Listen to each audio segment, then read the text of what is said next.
Africa as you've never seen it before. For the first time, a unique camera and trained observers reveal a new world. Their images may change your view forever. This is the picture you're used to seeing, a herd of wildebeest on the move across the vast, untamed wilderness of the Serengeti. And this, the animal portrayed as the noble king of the beasts, along with his fellow hunting experts, supposedly lording it over their domain.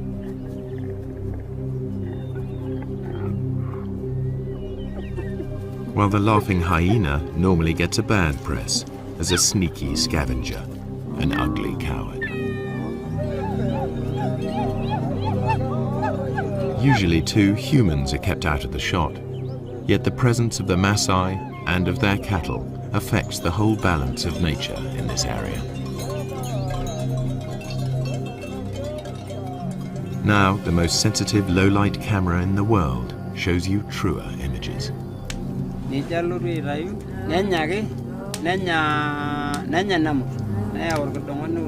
While the Maasai enjoy the warmth of their huts, outside the electronic eye at last turns night into day.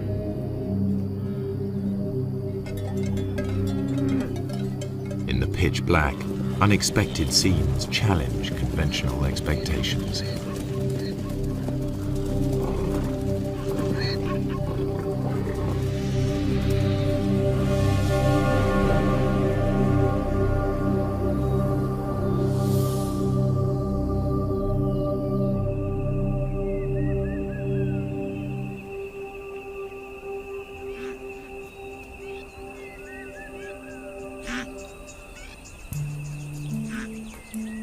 The Serengeti is a complex system of natural relationships, home to 500,000 Thompson's gazelle, 250,000 zebra, and more than 1 million wildebeest.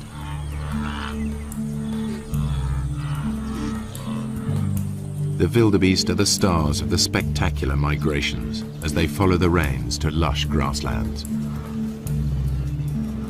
This is the greatest concentration of game in all Africa.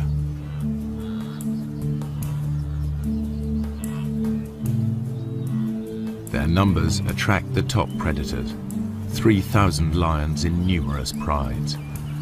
But by day, contrary to what most films show, the big cats are not a serious threat to the herds.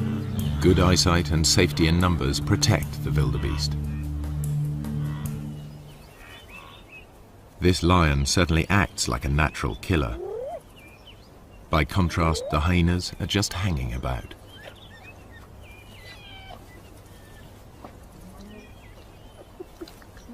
In fact, he didn't make the kill. He stole it from more skillful hunters. The blood on their faces proves just who did make the kill. All too often, hyenas are portrayed as light-fingered latecomers. Yet, while the hyenas were feeding, the Prince of Thieves appeared. This is the bit most wildlife films leave out. Lions pinch the hyena's prey. Far from scavenging for a living, 9 times out of 10, hyenas make the kill.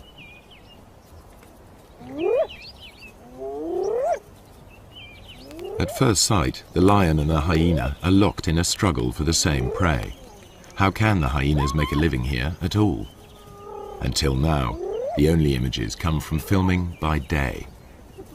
But lions and hyenas hunt most of their food in the dark. The balance of power is about to shift for everyone here.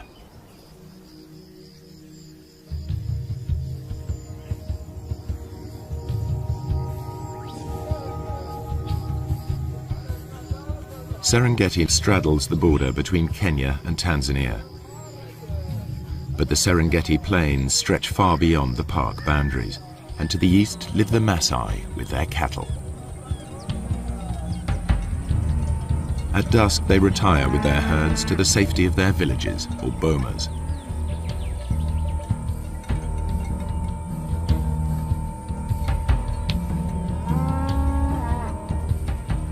A wall of thorns keeps thieves and attackers away from their cattle and huts. The Maasai rarely venture out at night, except in force.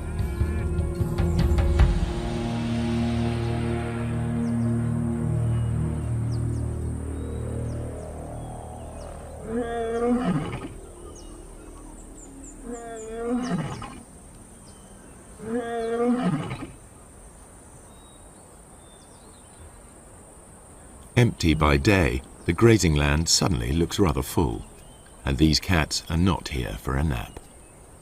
This is the only camera capable of recording what now happens. Technology also allows researchers to make a call to the animals themselves.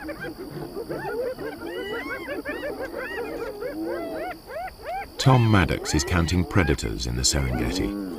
He too thought the Maasai land was empty of lions and hyenas, as they're never seen by day. But Tom soon got a shock. Now he prefers to make his observations from the safety of his Land Rover.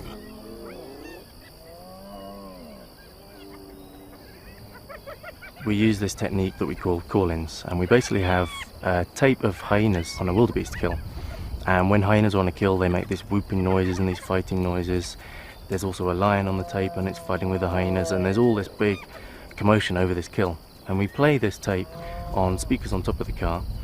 And because lions and hyenas both rely on scavenging quite a lot in their diet, when they hear this tape, a lot of them will come in and they'll investigate it, thinking they're going to get a free meal. It was amazing where they come from. They just kind of melt out from the bushes in places you'd never have imagined a lion could have hidden, often quite close to where I was doing the call-in. And then it was equally amazing once the call-in's over, once they decide to go back under cover, usually about the time that the Maasai are starting to come out of the bomas around 7 o'clock. Again, the lions will melt straight back into the bushes. 1 minute the lion's there, the next minute it's gone completely, and I know it must be sitting there somewhere, and they're so hard to find again. The ultra-sensitive camera is many times more powerful than Tom's military scope.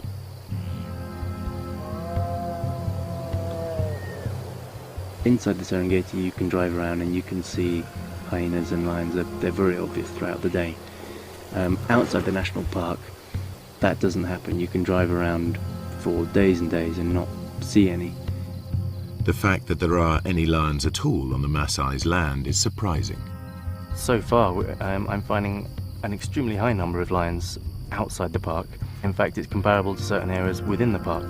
So lions are actually doing extremely well in an area where people are living and working and grazing their cattle, which to me was extremely surprising. Hyenas are also extremely common. Compared to inside the park, there were fewer, but there are still a sizable number thriving outside the park, and you will actually see them when you drive around in the evening. The hyenas are usually pretty visible. No wonder the Maasai report meeting wild animals frequently, even by day. Another worker on the night shift is Paula White.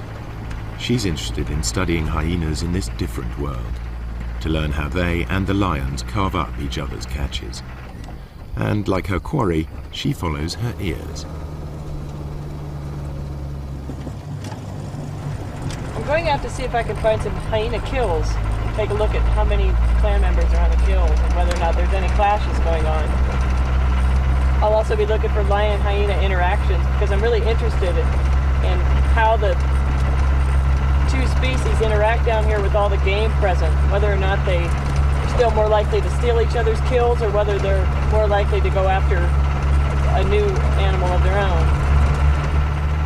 So what I'd be doing is driving the roads looking for action, and then I'd stop once in a while and listen for sounds of kills, listen for any animals whooping. Sounds travel much further in the cool night air.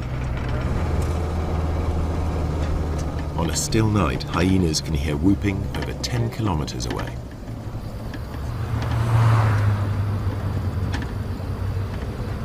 I think lions too are attracted to that sound and a number of other groans and squeals that usually accompany a hyena kill. It's a really exciting scene.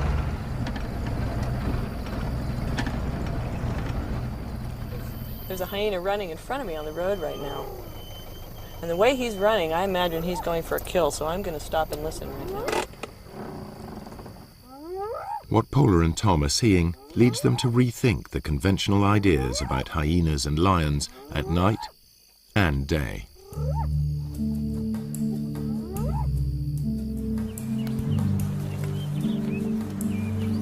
The Serengeti's two top predators both hunt zebra, wildebeest and gazelle.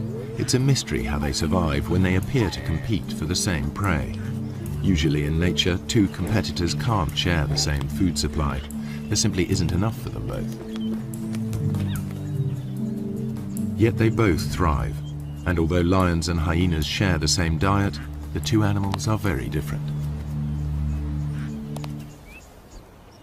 The one thing they have in common is that their societies revolve around the females.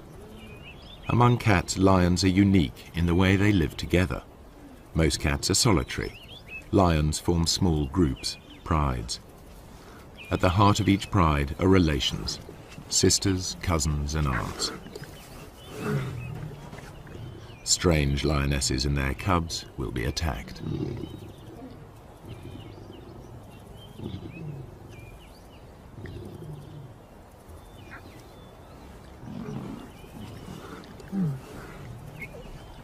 They cooperate to raise cubs.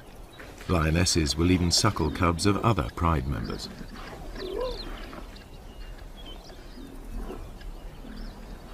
In a lion pride, any female leader will have earned her place, unlike hyenas where leadership is largely inherited.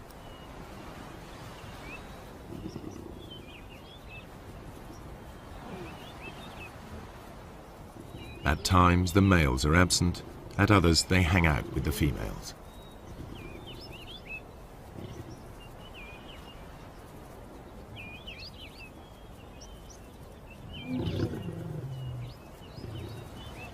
At times they're peaceable, even tender. At others, aggressive to all.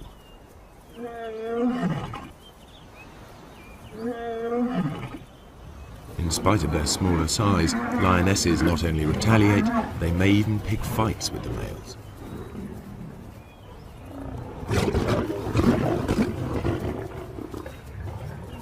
However, male lions are physically more powerful. In a test of strength over a kill, the female will come off worse.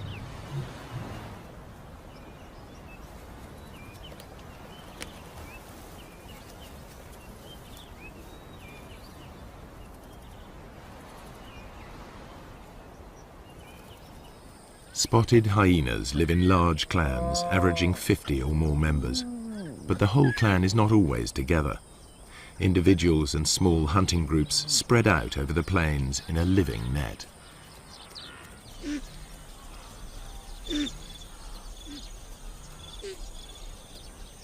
In the Serengeti, hyenas usually make dens in abandoned burrows. Here the cubs are easily hidden from lions and other predators. Litters are small, only one or two.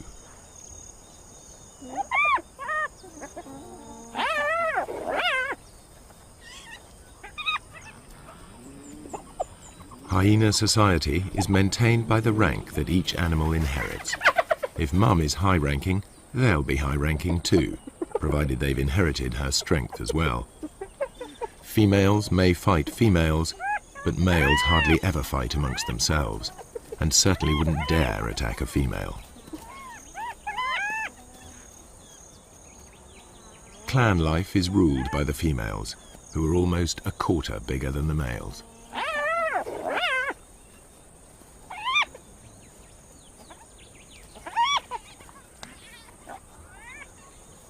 The cubs fight in their first days of life, but once they know their place, they're far more likely to play together than to scrap.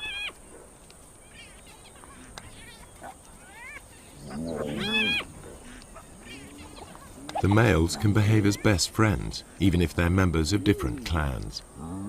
Hyenas' behavior is highly complex.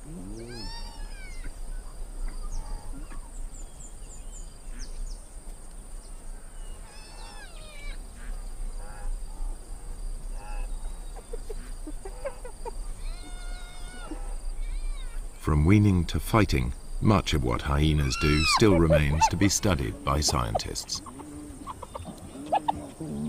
Nonetheless, the most marked difference between hyenas and lions is in how they hunt.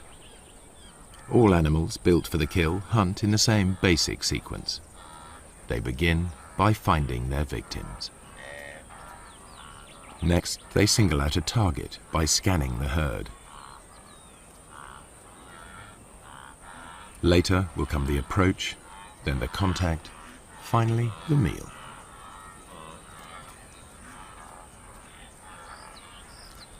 How they hunt differs sharply between hyena and lion. The hyenas get as close as 20 meters in full view of their prey before the herd wheels and flees. The hyenas will try to scatter the wildebeest before singling one out. The Maasai call the hyenas doctors because they can recognize the sick and the weak.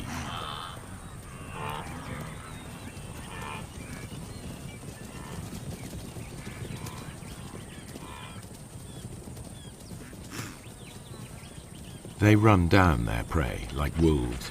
Hyenas are endurance hunters. Chases can last up to 5 kilometers at full speed. Lions can't sustain this. They are sprinters. After the rainy season, much of the Serengeti National Park is a sea of long grass. The lions use it to mask their presence. They approach unseen by careful stalking or occasionally by lying in ambush.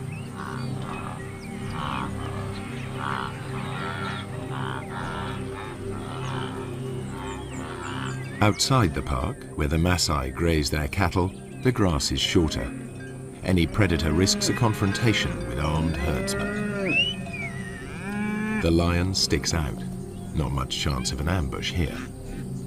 Hunting under cover of night makes more sense. As the sun goes down, life gets easier for the Serengeti's predators. Dusk diminishes to near complete darkness, which can continue all night if there are storm clouds or if it's a moonless night. The only camera on the planet powerful enough to see in total blackness even picks up stars invisible to human eyes.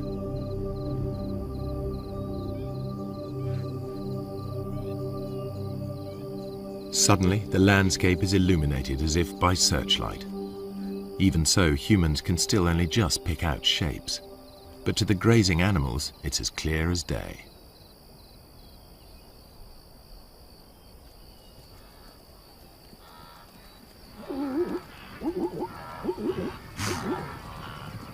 The camera reveals crouching lions invisible to the naked human eye.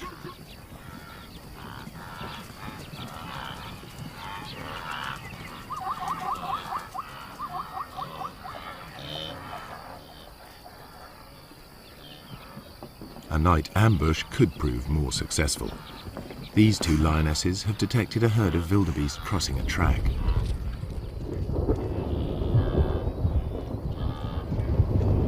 When the moon is up, the lions are limited to the techniques they use by day, stalking and ambushing. But it won't always be so light.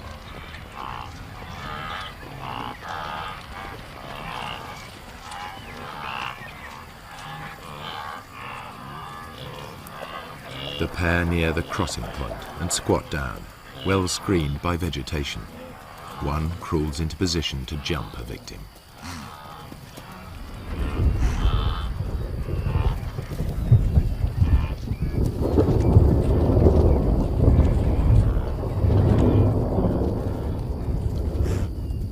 A quick dash and it's soon over.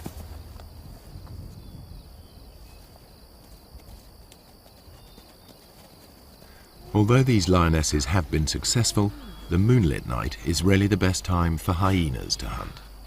The cool of the night air allows them to keep on running, something the easily tired lions cannot do.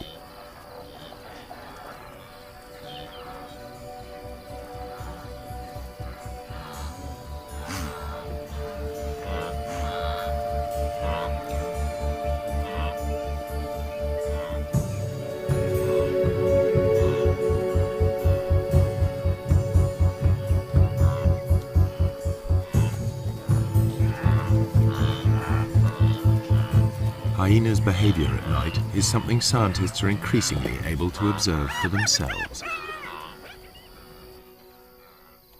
I think I can hear a kill off in the distance, so I'm going to go in that direction. It sounds like there's lions coming in as well.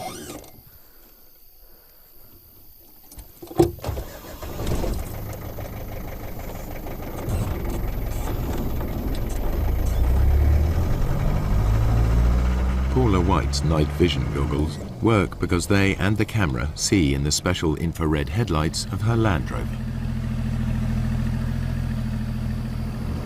I think the ability to use this sort of invisible light to observe animals, nocturnal animals, in their natural environment is really quite a breakthrough for research.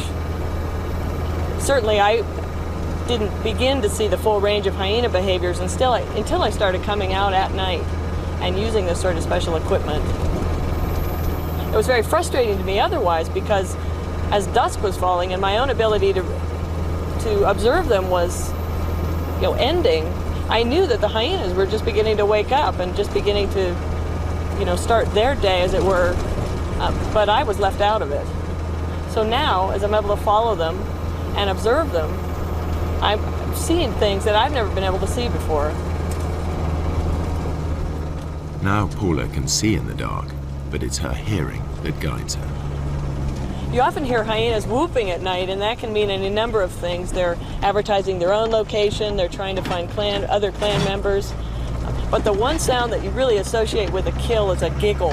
And actually that's where the term laughing hyena came from. But that's the sound that I really associate with kills. And it's a thing that other hyenas and lions hone in on as well. So really, driving around like this at night, using this enhanced vision and listening for kills, I'm behaving very much like a hyena, and there's one right now. I can see it going through the grassland.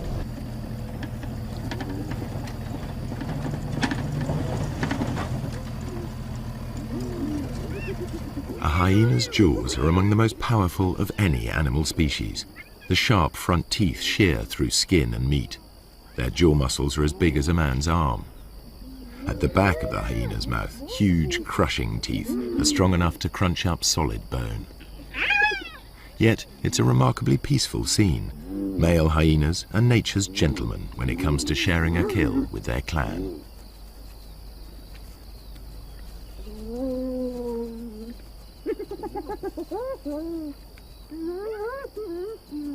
Although the hyenas gulp down their meal, lions arrive in time to take the food from their mouths.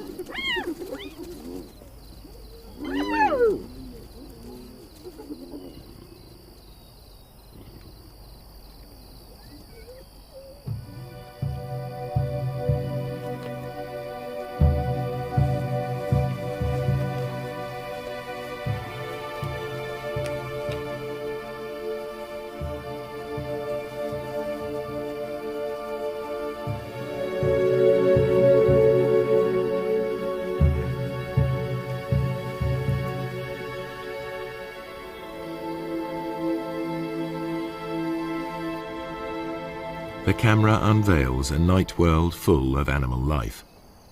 Just how close these animals come to humans astonishes the researchers.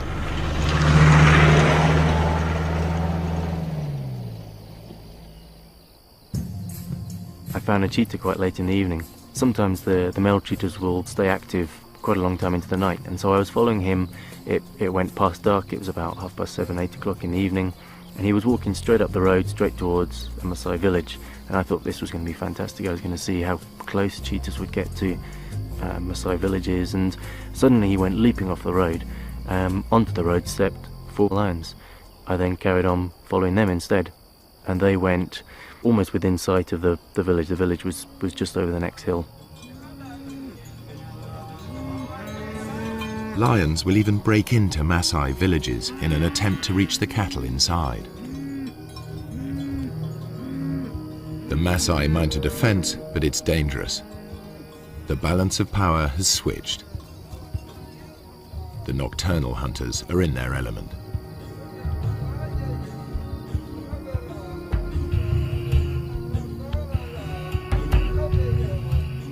There are burglars about. The guard dog is aware of the hyena, but the Maasai will register its shape only dimly.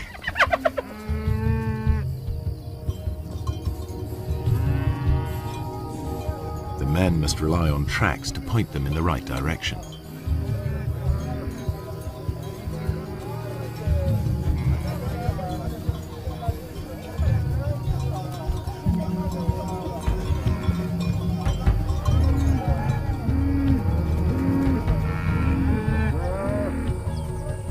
During the attack, a cow was killed and dragged off.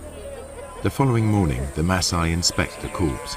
They can easily identify the cause of death. Wringing the neck are distinctive punctures, the suffocating bite of a lion.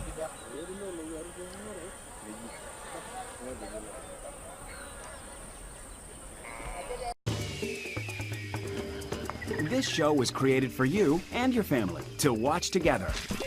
Welcome to Nat Geo Wild. The culprit also mauled a warrior. The wounds could quickly become infected. The tribal doctor cleans the site thoroughly, without anesthetic. The Maasai prize suffering without complaint above all.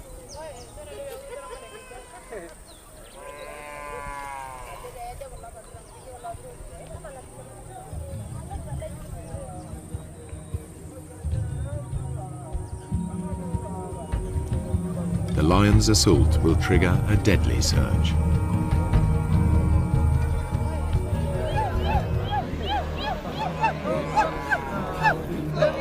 Maasai warriors respond to the alarm. The young unmarried men gather. This is what they've been training for years.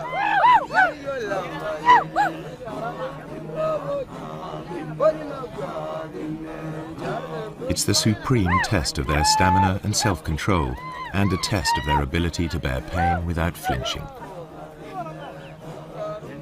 This is what they've been waiting for just such a chase. Success will give them a passport to adulthood, the chance to find a good wife. Failure will mark them for the rest of their lives. But before they can take part, they need to demonstrate their fitness.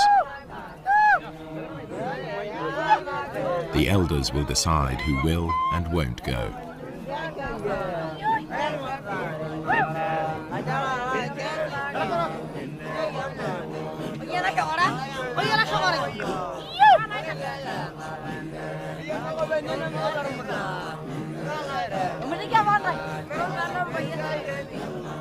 The warrior group arrives at the settlement where the cow was taken. Each warrior wields a long-bladed spear. They are also armed with short double-edged swords and lethal clubs. They're all experts in the use of these weapons, against animals as well as people. In many areas, the warriors are now outlaws, but in this part of the Serengeti, their ceremonies are tolerated. Lion hunting by the Maasai is illegal, but these warriors are so far from the towns, they are generally allowed to continue. A day of ritual begins with chanting and dancing to hypnotic rhythms. Warriors demonstrate their strength and agility by leaping.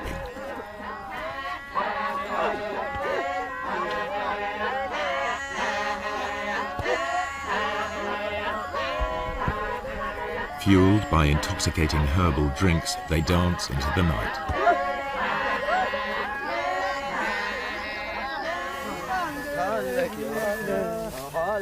More warriors arrive from further afield, eager to be selected. Everyone is in a frenzy of anticipation.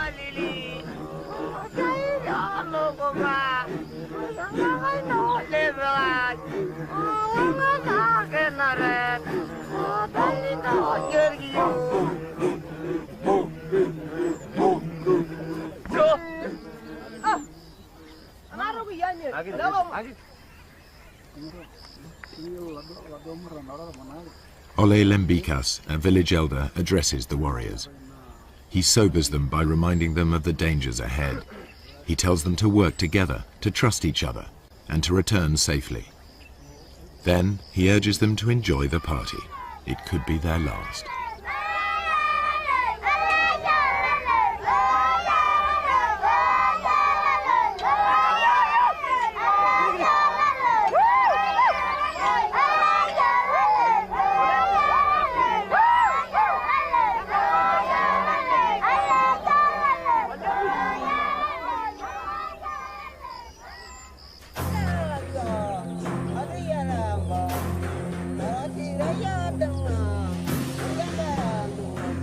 In the morning, two hunts unfold far apart.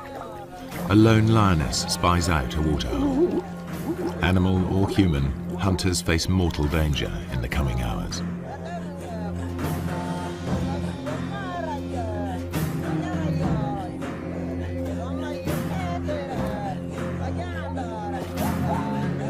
For lions, daytime hunts are the most difficult. For filmmakers, this is when it's easiest to film, so this is the image that's so often repeated. Prey unaware of the lioness hidden in the grass.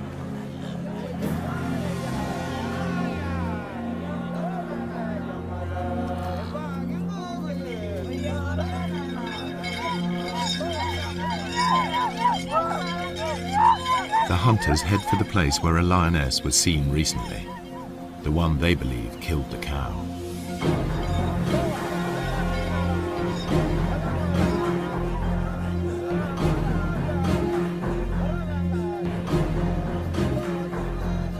The herds are busy drinking.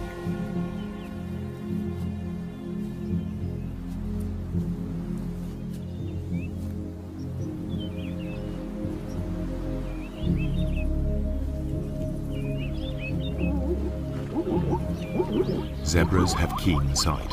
Their bulging eyes give a wide-angle view of danger.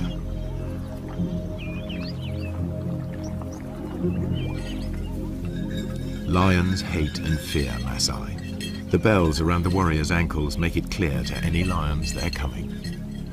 The lions on Maasai land will always hide in deep cover.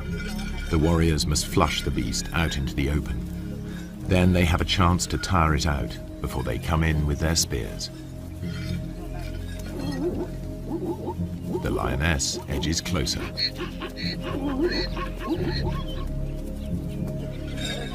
The warriors' search may last all day, covering up to 40 kilometers. The lioness's prey is within 30 meters.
They think it's all over. The warriors head back empty-handed. The lioness returns to collect the cub she left earlier.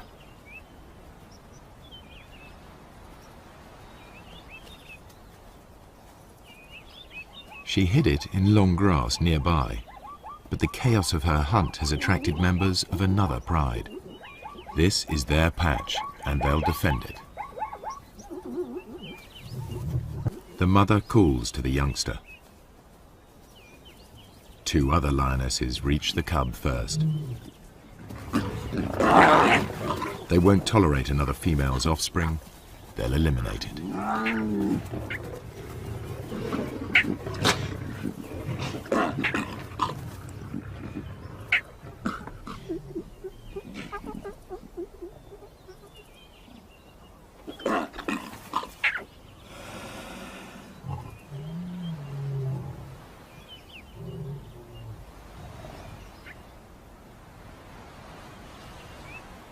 This is not about hunger. The corpse is left to the vultures and hyenas. The mother's life too is under threat. She's no relation. The pride will kill her if she stays.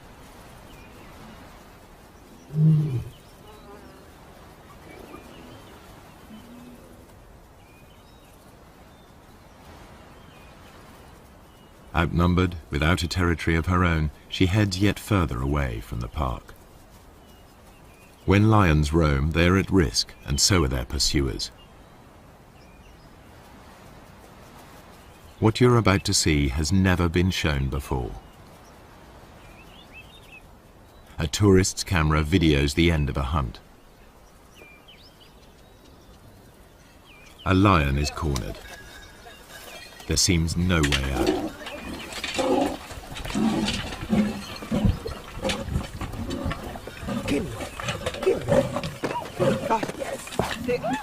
A warrior throws a spear.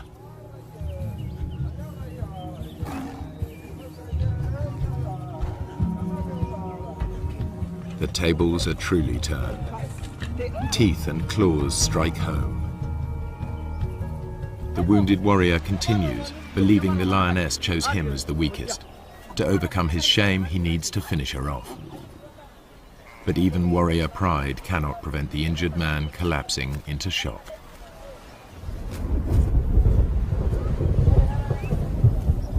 Meanwhile, the lioness dies of her wounds. She's wearing a radio collar, a park lion. Two different worlds clash. The Maasai collect a trophy, the scientists collect data. Each sees the lion in a different light.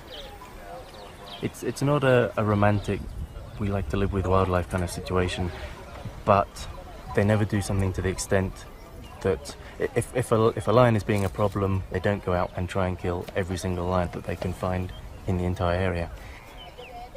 I have great respect for them for tolerating them to such a great degree. In truth, the warriors have made a lethal mistake. The wrong lion has paid the price, and the outcome is nearly fatal for one Maasai.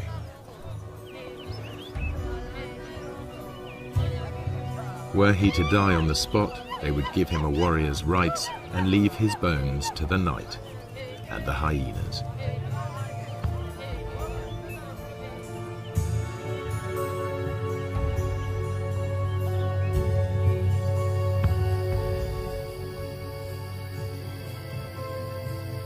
Night is the time of the four-footed hunters.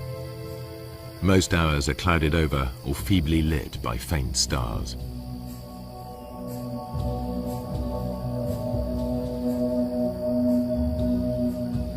On moonless nights, the Maasai only leave the safety of their bomas in groups.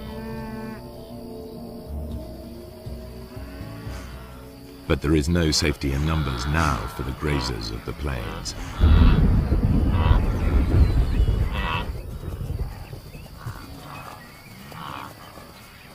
The darkest hours of the night see restless action. Animal hunters are about in numbers never seen during the day.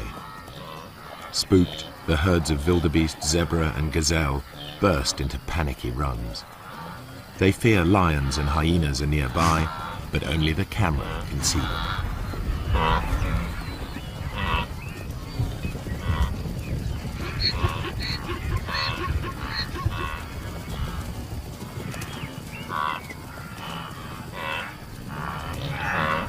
Not only the zebra are uneasy, a clan of hyenas is also on edge.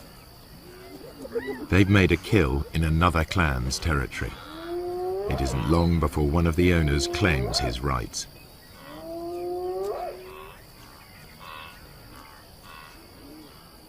He calls for support from the other residents.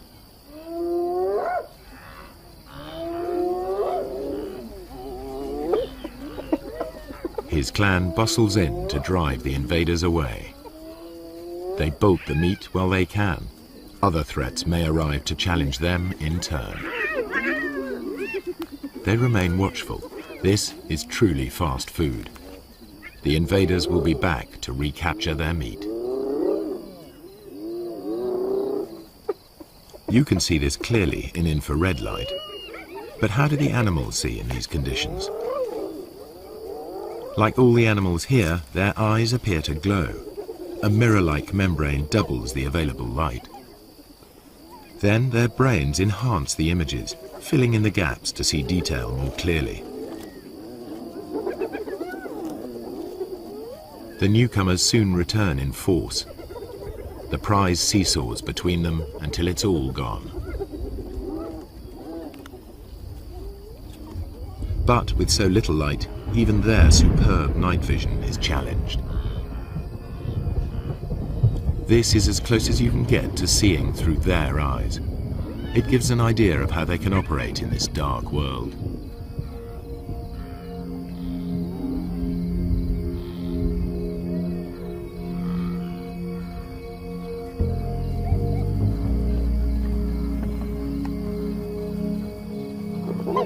The lions and hyenas continue their battles, as if unhindered by the darkness. Once again, the lions have stolen the hyena's kill, but they all appear to be able to see exactly what's going on.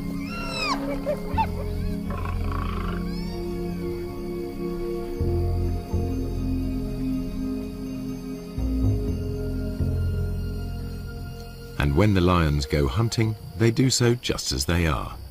They wander off in the general direction of the sound of herds of animals.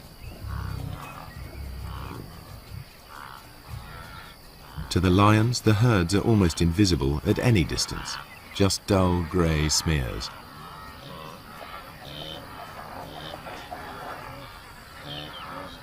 But they can locate the grazers easily by sound and smell.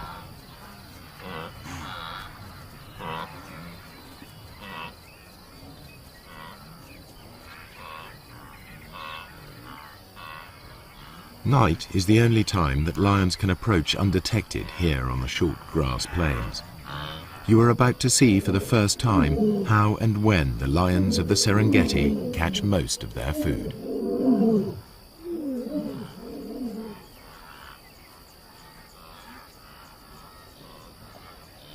A Tommy dips his head to see whether or not he can see danger silhouetted against the sky.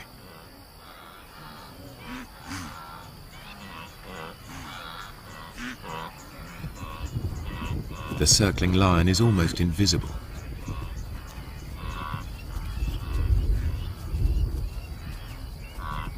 Bathed in infrared light, it stands out.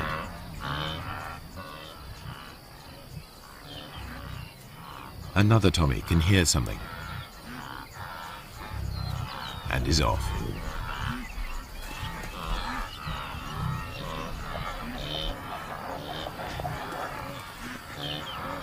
The lion's game plan is always the same. Get close to the herds, then spread out. They don't need to make any effort to hide themselves. Only their footfalls give them away. And because they're unseen, lions are no longer at a disadvantage as they approach their quarry.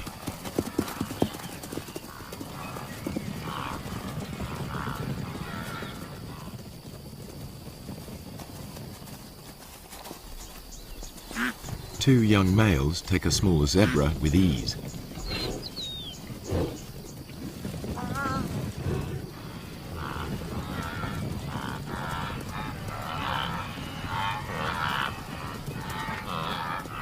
A lioness gives chase.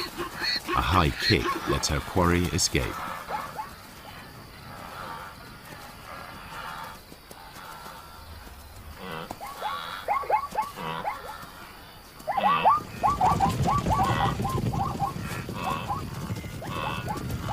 Soon, two lions bring down a fine stallion. Saber-sharp teeth and meat-hook claws bury themselves into 300 kilos of struggle.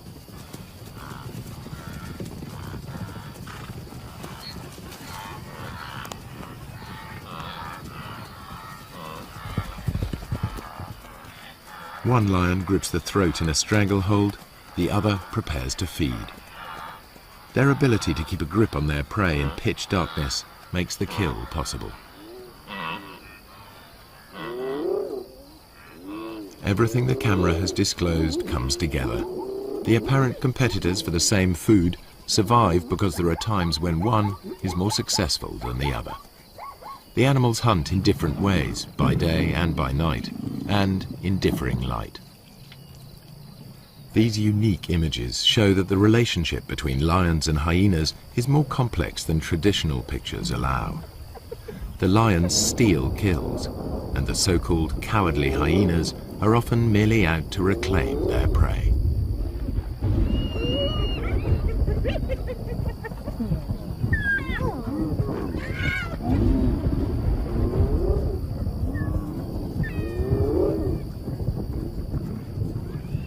Don't say you've never seen a brave hyena. A thieving male lion is forced to take them on. The hyenas persist even though a single blow could be fatal. This frequent nighttime behavior has never been recorded before.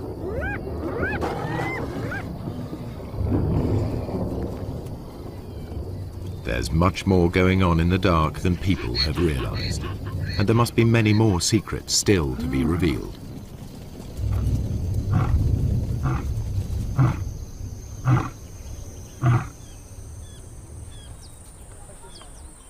At dawn, the Maasai dismantled the thorns barricading the entries to their bomas. No lions or hyenas are to be seen outside. The killing fields of the night are transformed into places where cattle may safely graze.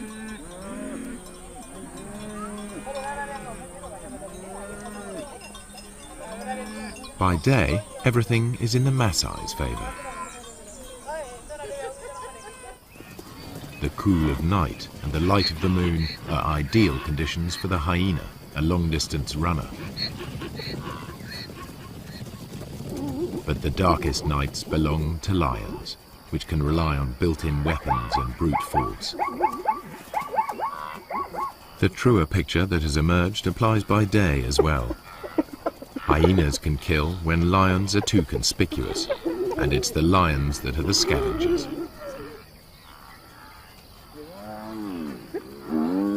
In the end, they don't so much compete as coexist, hunting in different ways and at different times. In the centuries that the Maasai have dwelt on the plains, they too have found a way of treading lightly on the land. Now, droughts and overpopulation bring challenges to their old ways.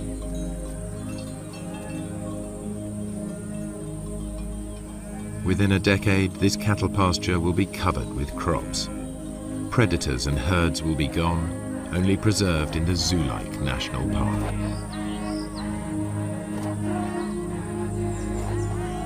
The warriors will step back into history, their culture bartered for bit parts in conservation and tourism. If the Maasai have a vital lesson to teach, it is that lions give meaning and purpose to their lives, worthy adversaries for warriors.